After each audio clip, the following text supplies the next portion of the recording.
Bem-vindos a Faith Fellowship, Ministério de Língua Portuguesa. Glória a Deus. Eu quero pregar hoje sobre graça radical. Graça radical. Existem muitas pessoas ensinando legalismo radical. Deixa eu tentar outra vez. Existem muitas pessoas hoje ensinando o legalismo radical, a religião radical, procedimentos e regulamentos. E é assim que você tem que viver, para que Deus possa te ouvir, para que Deus possa te tocar, para que Deus possa te abençoar. É necessário que você cumpra com essa lista de regulamentos. E isso tem feito com que muitas pessoas nem se aproximem das portas das nossas igrejas. E aquelas que entram, participam de um culto, e de repente ela descobre que ela não é bom o suficiente, aquela pessoa não é boa o suficiente para poder permanecer no meio nosso, porque nós demonstramos para ela a lista de regulamentos, mostramos para ela o que ela necessita cumprir para ser um bom cristão, para ser uma pessoa realmente de Deus, e ela se identifica em uma atmosfera agora de que não tem condição dela cumprir com todo aquele regulamento para que ela possa ser aceita por Deus. Então o que ela faz? Ela sai da igreja, eu vou sair daqui e eu vou ser a melhor ou melhor pecador da face da terra. Simplesmente porque a igreja tem colocado um cargo, uma carga, tem colocado um peso que muitas das vezes faz com que as pessoas se afastam do nosso convívio, se afastam da nossa fraternidade, da igreja. Vocês estão comigo? Coisas que nós queremos que outras pessoas cumpram, que nós mesmos não conseguimos cumprir. Quantos aqui se identificaram dentro do certo ditado brasileiro ou português, ou não sei de onde surgiu esse ditado? Faça o que eu falo, mas não faça o que eu... E é assim que vivemos muitas das vezes. É necessário que nós venhamos a sermos impactados pela bondade de Deus. Somente a bondade de Deus tem a habilidade de transformar a vida de uma pessoa por completo. Nas nossas igrejas hoje em dia, prega-se o arrependimento. Prega-se o arrependimento. Mas a pergunta seria, como se prega o arrependimento? É que determina o resultado de ganhar uma alma ou não. De ganhar apenas uma presença de uma pessoa na igreja, ou verdadeiramente trazer transformação para a vida daquela pessoa. Nós pregamos arrependimento, mas nós não pregamos arrependimento como muitos pregam. Muitos pregam o inferno, muitos gastam tempo, investem tempo no púlpito, simplesmente para falar sobre o inferno. Se você não se adequa, se você não aceita esses princípios, se você não vive dessa forma, ou qual forma? Da palavra ou a forma da qual aquele líder quer que você viva, então você vai para o inferno. E muitas pessoas têm aceitado a Jesus. Muitas pessoas têm se voltado às coisas da igreja, não verdadeiramente porque eles amam ao Senhor, não verdadeiramente porque eles amam a obra do Senhor, o caráter do Senhor, mas simplesmente porque estão com medo do inferno. Você já viu um filho que muitas das vezes obedece ao pai simplesmente porque está com medo de apanhar?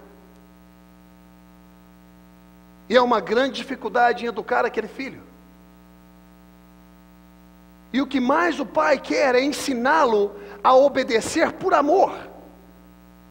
Porque o pai não quer nada de mal para o filho, sim ou não? As pessoas necessitam entender. A nossa igreja hoje em dia necessita ouvir essa mensagem. Que o que nos aproxima de Deus não é a nossa conduta, não é o nosso comportamento. Antes de você ser quem você é, antes de você existir, Jesus Cristo já morreu na cruz do Calvário por você. Antes de você pecar, Ele já perdoou os teus pecados. Antes de você respirar, Ele já perdeu o suspiro dele para te dar um novo suspiro de vida.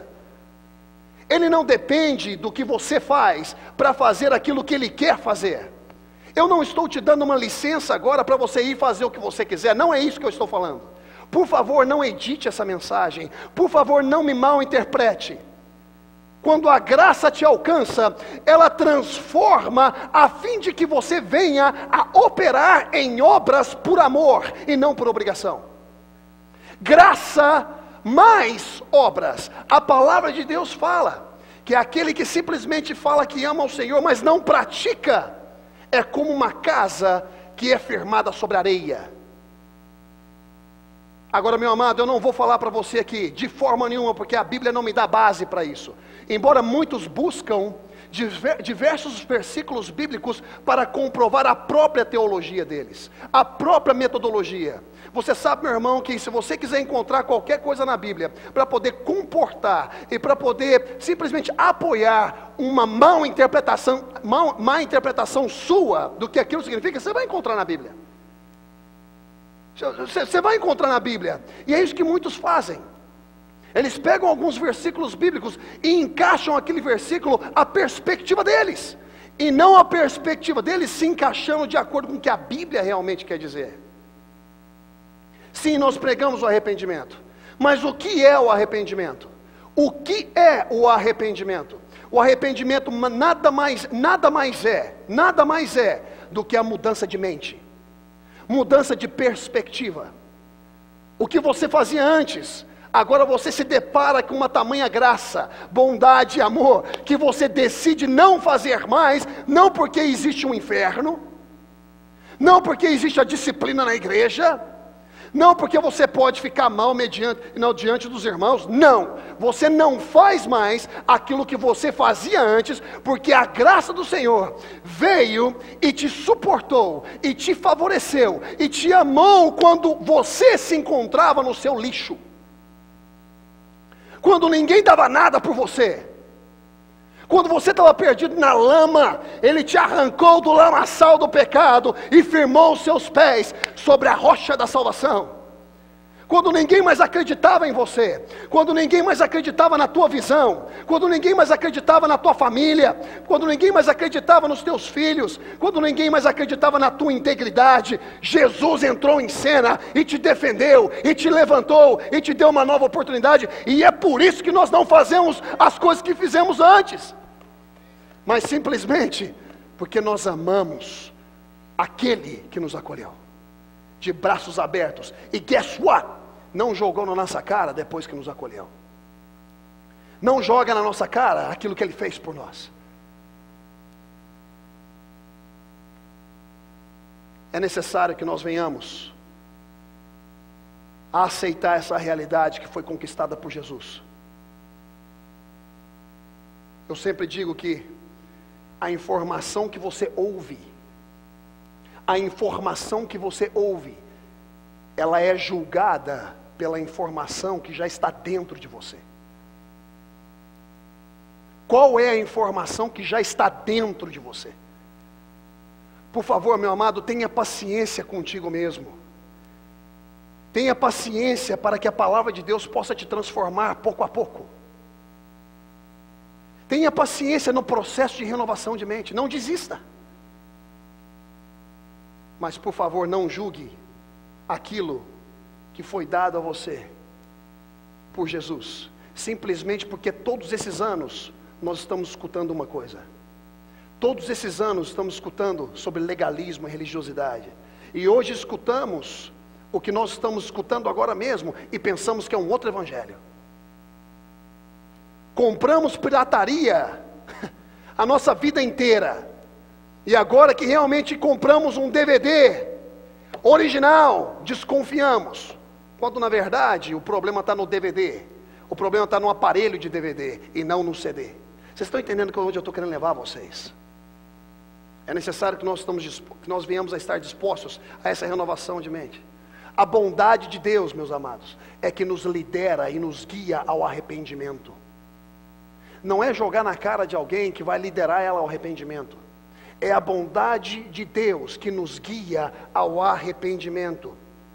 Quando você analisa a palavra de Deus em Lucas capítulo 5, do versículo 1 ao 11, vocês podem abrir e acompanhar comigo rapidamente. Lucas capítulo 5, versículo 1 ao 11, e eu quero mostrar para vocês que verdadeiramente é a bondade que chega primeiro.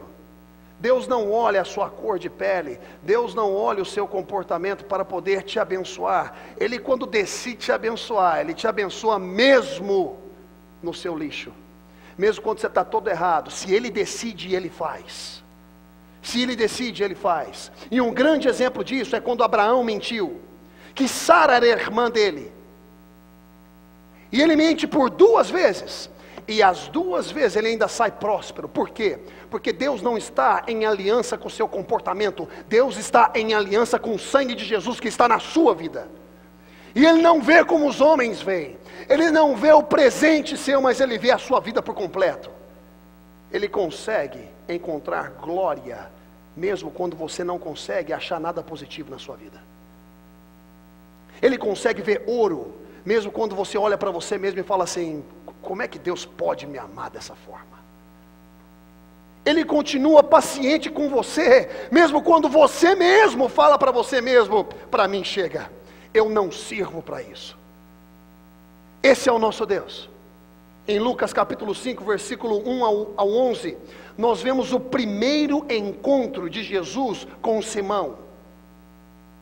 Simão, filho de Jonás. Pedro, o primeiro encontro dele, relatado nas referências bíblicas, diz aqui assim: e aconteceu que, apertando a multidão para ouvir a palavra de Deus, estava ele junto ao lago de Genezaré, e viu estar 2 barcos junto à praia do lago, e os pescadores, havendo descido deles, estavam lavando as redes. Olha só que interessante, Jesus começa a compartilhar, a multidão começa a apertar Jesus, então ele busca uma maneira na qual a voz dele pudesse chegar com maior facilidade até o povo. Naquela época de Jesus não havia microfone, não havia alto-falantes, e uma maneira simples e objetiva e efetiva para que a voz pudesse chegar até o povo era entrar em um barco e ir até um pouquinho ali sair um pouco mais ali para o fundo, na qual o vento estava batendo, e ali quando ele falava, o vento levava a voz de Jesus. E olha só que interessante, meu amado, ele cai justo no barco de Pedro. Justo no barco de Pedro.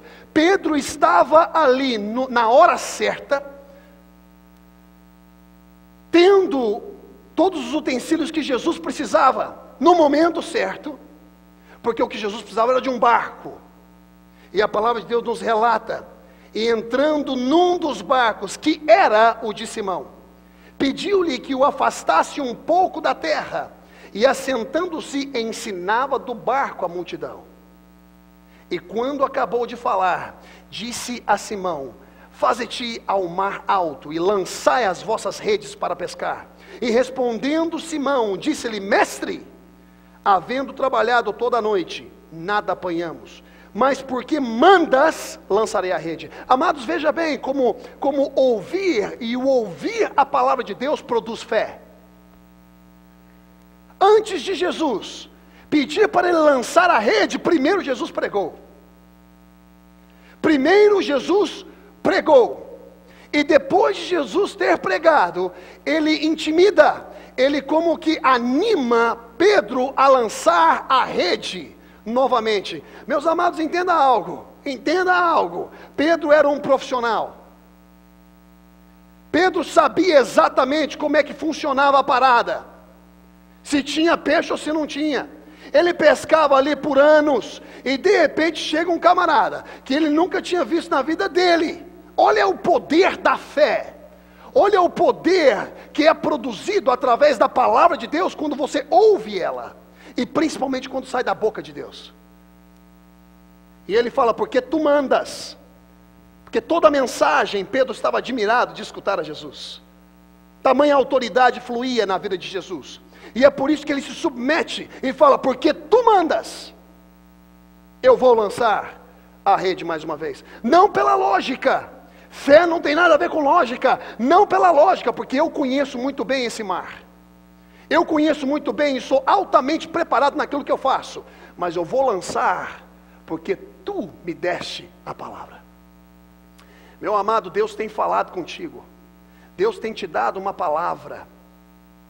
Eu te encorajo em nome de Jesus. Eu não sei para quem que eu estou falando aqui, mas eu te encorajo em nome de Jesus a não se basear na tua lógica. Se Deus falou, você faz. Faça o que Deus tem mandado você fazer. Muitas pessoas não vão entender. Talvez, a Bíblia não fala, mas talvez um dos amigos de Pedro: você está maluco. Estamos trabalhando a noite inteira, já lavamos as redes. Você já imaginou quanto tempo leva para poder lavar a rede? Já imaginou você trabalhar a noite inteira, cansado, suado, doido para ir para casa descansar, e de repente chega um homem que você nunca viu na face da terra, ainda pede para usar seu barco, e você ainda tem que esperar o homem usar seu barco, porque você não sabe o que ele vai fazer. Participa comigo, gente, é algo prático. E depois que ele acaba de usar o barco, ok, agora vamos guardar o barco e bora para casa. Pronto, já tá tudo bem, já usou, tá tudo certo, agora vamos embora para casa. Não, volta e lança a rede. É necessário fé, é necessário fibra para poder obedecer uma direção de Deus na nossa vida. Não é fácil ouvir e obedecer. E a palavra de Deus nos fala, e respondendo Simão, disse-lhe: mestre, havendo trabalhado toda a noite, nada apanhamos, mas porque mandas, lançarei a rede. E fazendo assim, colheram uma grande quantidade de peixes, e rompia-se-lhes a rede, e fizeram um sinal aos companheiros, que estavam no outro barco, para que os fossem ajudar. Vocês estão conseguindo ver a foto que está aqui? Vocês estão conseguindo ver o filme que eu estou passando para vocês? Só saiu um barco, o outro não teve fé suficiente. Não, vai lá você, vamos ver o que vai dar. vai lá e vamos ver o que dá. E ele começa a pegar tanto peixe, que ele teve que pedir ajuda. Deus vai derramar uma bênção tal na tua vida, tal, que você não vai ter quarto suficiente para poder comportar e guardar todos esses benefícios e bênçãos que o Senhor tem te dado. A palavra de Deus nos fala em Malaquias que Ele vai abrir as janelas dos céus e fazer descer uma bênção tal na qual você não tenha quarto para comportar as bênçãos do Senhor. Vocês estão comigo? Se você crê nisso, ou simplesmente para você é mais uma frase que te emociona todos os domingos? Quantos estão esperando com portas do céu serem abertas?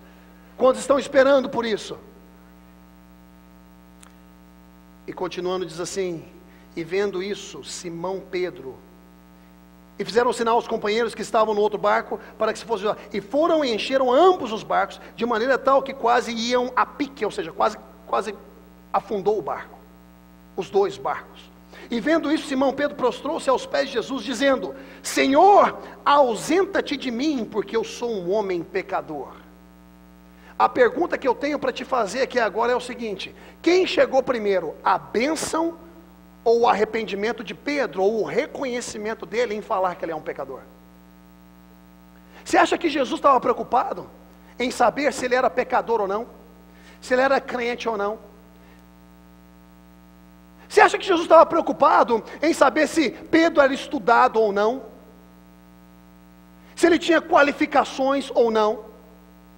Você acha que Jesus está preocupado com alguma coisa que diz respeito àquilo que nós utilizamos para definir se as pessoas qualificam ou não?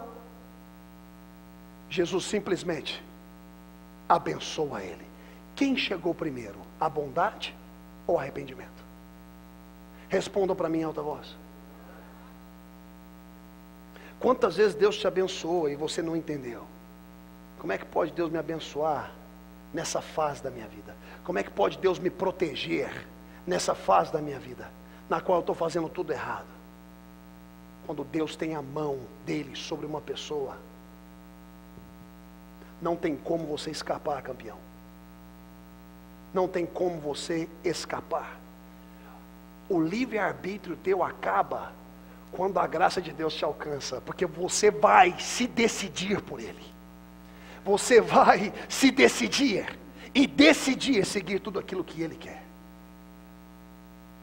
Quando nós observamos a palavra de Deus, vemos em João capítulo 8, versículo 1 a 11 também, a grande história que todos pregam sobre a mulher adúltera, a mulher que foi pega no ato do adultério.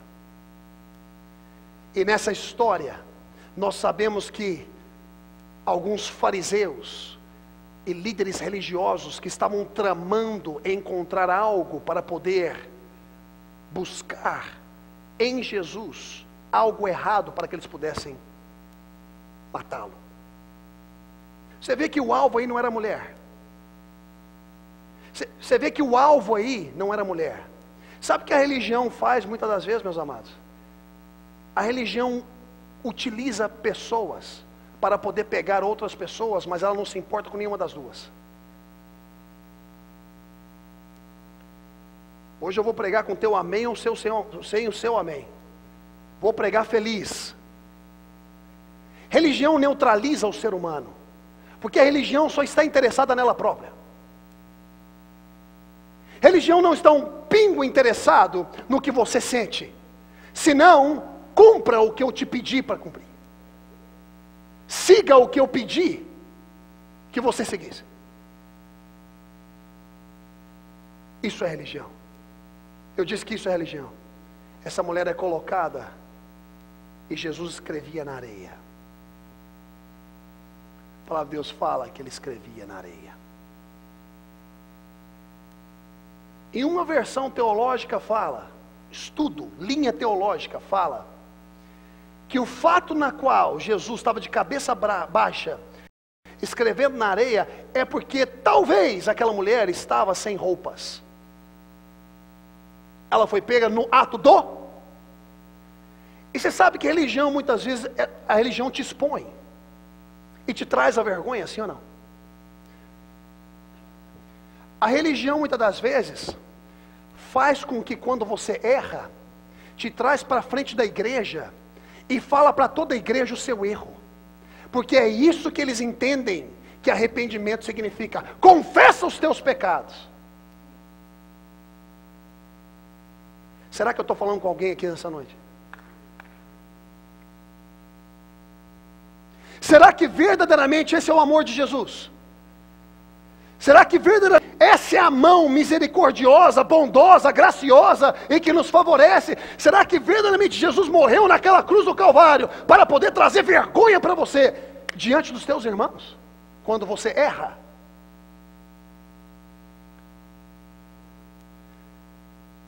Qual é a dificuldade que nós temos de aceitar essa mensagem e esse amor? Muitas pessoas estão acostumadas a ir a igrejas na qual simplesmente prega inferno. Eu não sei se inferno tem alguma coisa a ver com boas novas ou evangelho. Evangelho é boas novas, inferno não é boa nova para ninguém.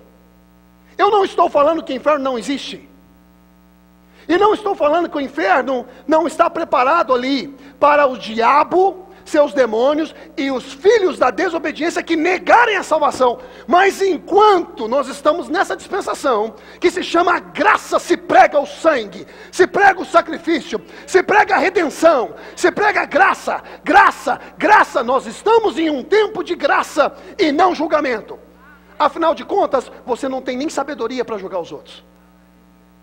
Às vezes você não tem sabedoria nem para lidar com os seus próprios pensamentos. Por que julgar as pessoas? Constroem uma teologia em cima disso, meus amados. Para quê? Para poder expor os irmãos, colocá-los dentro de uma caixa. E ai, ai, ai, se você crescer mais que eu. Ai, ai, ai, se você conhece um pouco mais que eu. O reino de Deus não é feito aqui dentro. O reino de Deus está aqui dentro. E quando está aqui dentro, transforma essa mente, a fim de que você possa falar com o coração através da sua mente. Está na hora de nós acertarmos isso. Quando Jesus estava agachado, escrevendo naquela areia, eles se apresentam e falam: essa mulher foi pega no ato do adultério. Ponto número 1, você conhecia o endereço dela? Você sabe que muitas das vezes a religião te vigia para ver se você tem vinho na sua casa? Sabe que muitas das vezes a religião vigia que hora que você chega na sua casa? Será que eu tenho que descer de novo aí? Você sabe que muitas das vezes a religião observa quem está no seu carro e para quem você está dando carona? Às vezes você está dando carona para uma menina linda como a minha irmã. Vem cá, minha irmã, correndo, rapidinho. Vem cá, uma carona para uma menina linda como essa. Olha, essa menina linda. Meu Deus, dá uma salva de palmas para minha irmã, que é linda. Sim ou não? Sim ou não? Aí você está dando uma carona para ela, no carro. Ela pediu para o irmão querido dela, que também é lindo, dar carona para ela ir até a escola de inglês. E você está dando carona para ela. Mas alguém da igreja te vê. O pastor estava com uma menina morena. E eu consigo até mesmo descrever. Ela estava com um cinto dourado. Eu vi.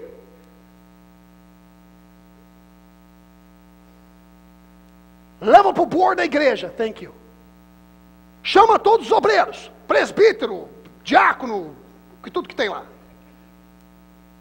Nós precisamos falar sobre a integridade do nosso pastor. Aí já entra todos aqueles que querem falar sobre a integridade do pastor. Eles querem falar sobre isso. Vai. Quando não querem falar sobre o sapato do pastor. Quando o sapato do pastor estava rasgado, prega prosperidade, mas não vive. Quando o pastor compra um sapato de crocodilo, está roubando a igreja.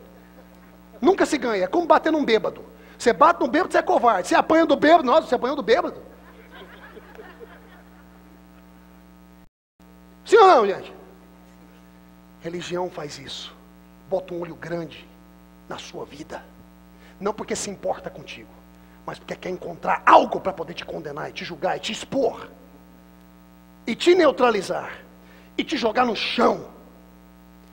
E eles falam que tudo é para a glória de Deus.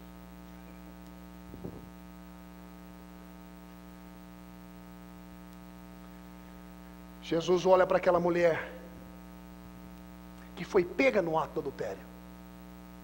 Um pecado, sim ou não? Sim ou não? E naquela época, quem fosse pega no ato do adultério, ou pego, tinha que ser apedrejado. Jesus escrevendo na areia. Pergunta. Quem não tem nenhum pecado? Não pergunta, ele afirma. Quem não tem nenhum pecado, atinge a primeira pedra. Porque é interessante observar, né, que você conhecia o endereço, o horário exato. O alvo ali não era aquela mulher. Aquela mulher pouco se importava para eles. Se ela tivesse que morrer ali mesmo, eles seriam o primeiro a jogar pedra. O alvo deles era Jesus. Sempre vai haver uma pessoa que quer neutralizar a graça, para que as pessoas possam continuar morrendo. Sempre vai haver uma pessoa que quer neutralizar a mensagem do favor de Deus e da prosperidade, baseada na Bíblia, e do amor de Deus, para que as pessoas continuem pregando o que eles estão pregando, para que mais pessoas possam estar aprisionadas e continuando no processo da morte. Sempre vão se levantar contra a graça, assim como se levantaram contra Jesus. Eles querem crucificar a Jesus, eles querem matar aquilo que traz vida, eles querem matar aquilo que traz vida. E o único que pode trazer vida para uma pessoa é quando você olha para Jesus, você encontra graça, e aí você identifica que não é por tudo que você faz, não é pelo seu próprio esforço, mas sim aquilo que Jesus já fez. Jesus fala: quem não tem nenhum pecado, atinge a primeira pedra. Todos jogaram as pedras no chão. E de repente aquela mulher se encontra ali só. E Jesus pergunta: onde estão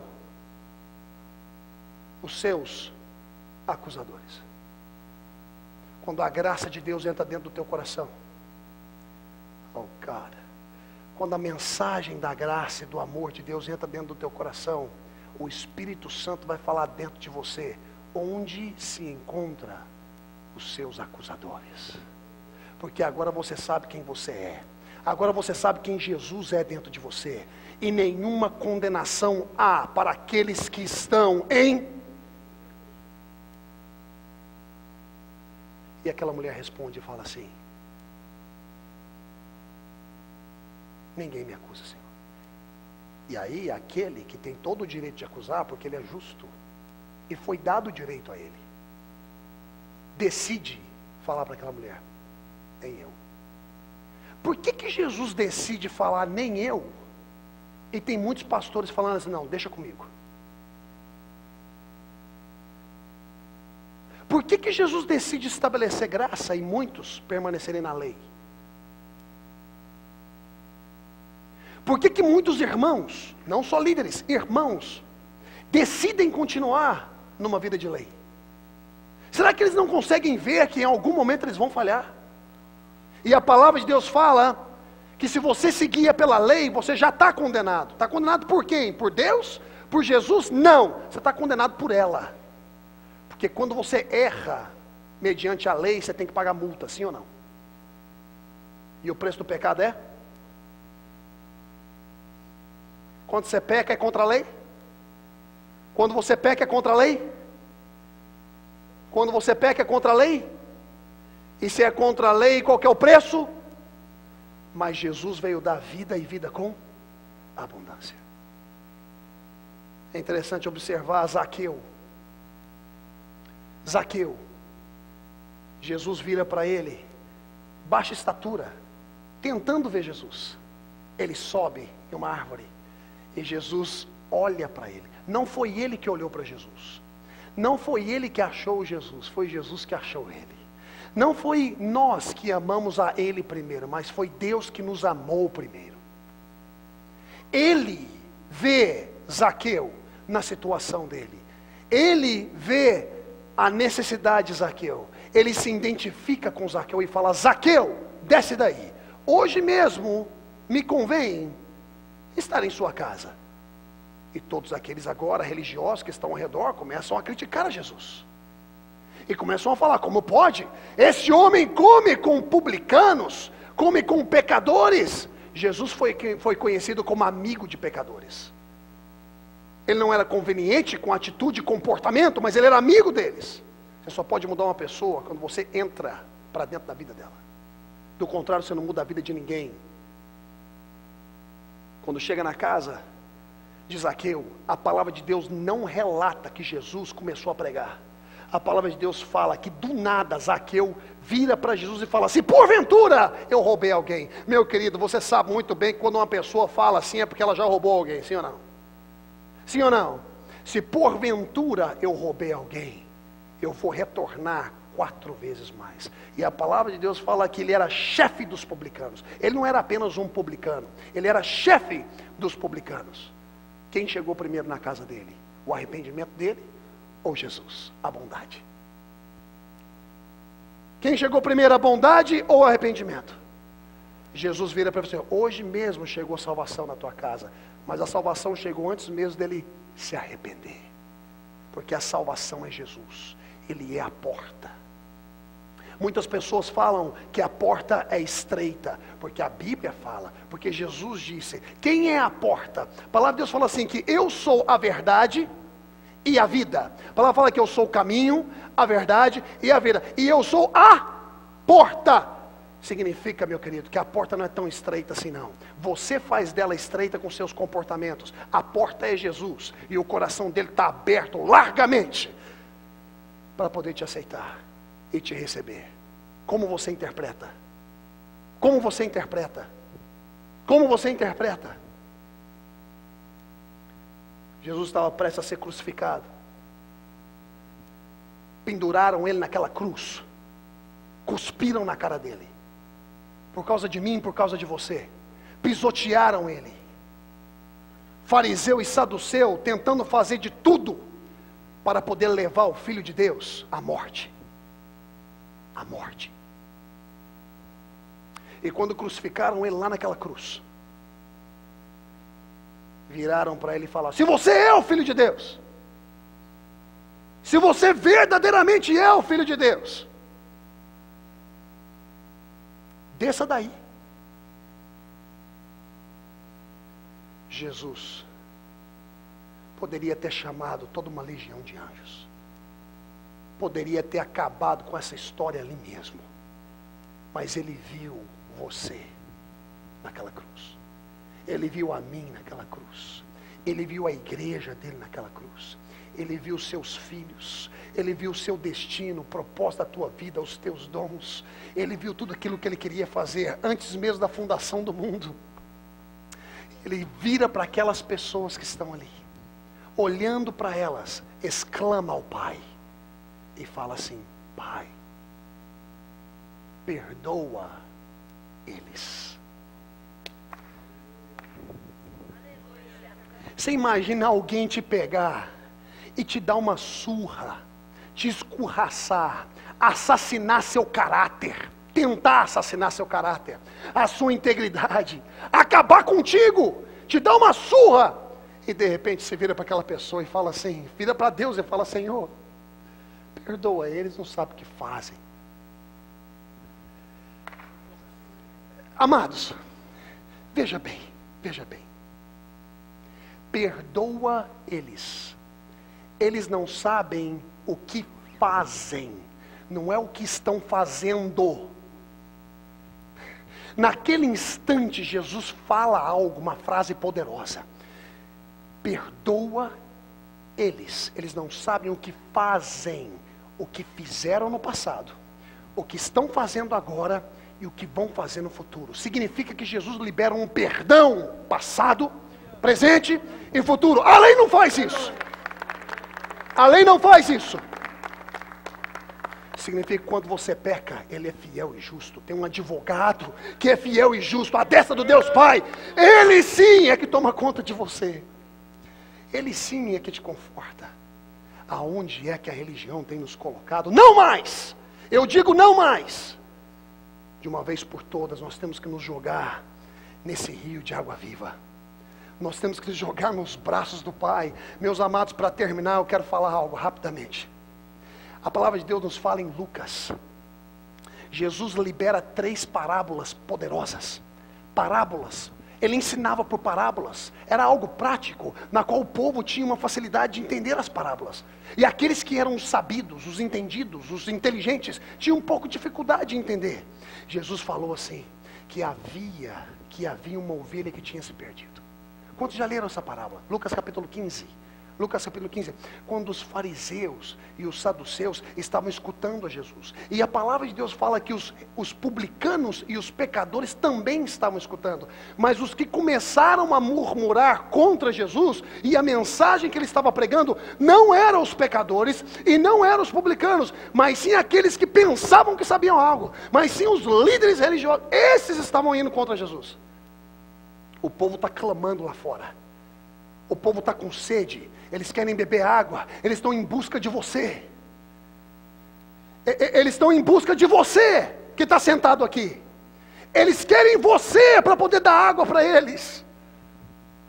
Você é um pequeno Cristo. Diga para a pessoa do seu lado: hello, Jesus.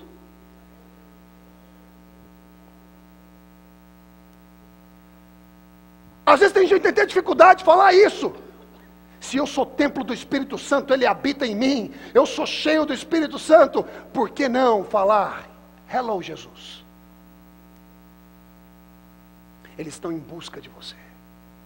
Eu disse que eles estão em busca de você. Pecadores e publicanos escutavam, mas fariseu e saduceu estavam simplesmente buscando maneiras de murmurar e eliminar Jesus. Então Jesus propôs essa parábola e disse: pode um homem, um pastor, quando uma ovelha se perde, não ir atrás dela?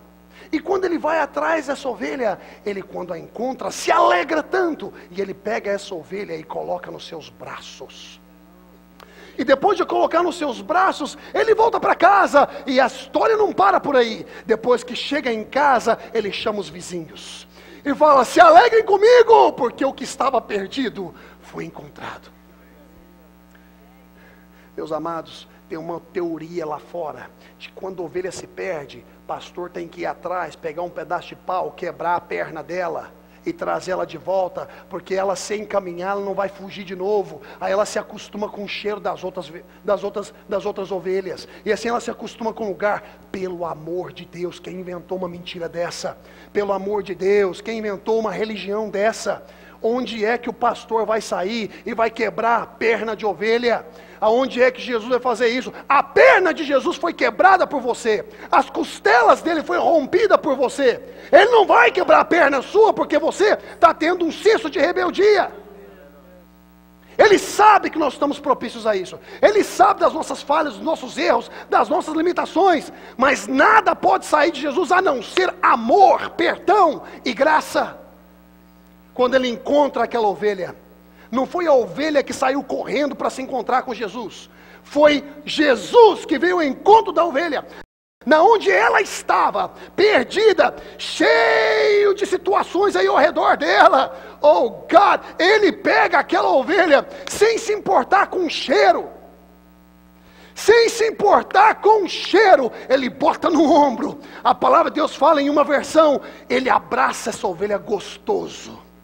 É minha. Ele não chega e fala assim: ok, agora eu te encontrei, caminhe comigo, vamos, anda. Não, ele sabe que a ovelha está fraca. Ele sabe que a ovelha não sabe o caminho. Ele é o pastor, Ele dá a direção, Ele dá o guia, Ele é a direção, Ele é o caminho. Vem aqui, entra no caminho. Ele abraça essa ovelha. Quando Ele abraça, Ele vai cuidadosamente, leva para casa, para intimidade, restaura o relacionamento. E quando chega nessa casa, Ele cuida dela. E Ele não está satisfeito, Ele chama os amigos e começa a testificar. Ai, aquilo que estava perdido foi achado. Eu amo essa minha ovelha. Esse é o Evangelho, meus amados. Esse é o Evangelho. Talvez você não está perdido em relacionamento, mas talvez hoje, aqui, nessa noite, você está perdido nos pensamentos, não sabe o que vai acontecer da vida, você está em busca de alguma coisa, não consegue ver resultado. Eu falo uma coisa para você, meu querido, Jesus é o maior interessado em você. Ele tem mais interesse em você do que você em você mesmo. Ele quer te pegar nos braços, Ele quer tomar conta do seu pensamento, Ele quer tomar seu coração. Hoje é o dia que você encontra esse caminho e essa direção que você está esperando. Enquanto os músicos se preparam, eu quero que a igreja se coloque de pé juntamente comigo. Ele é um Deus fiel, Ele é um Deus verdadeiro, Ele não muda. Os homens mudam, mas Ele não muda.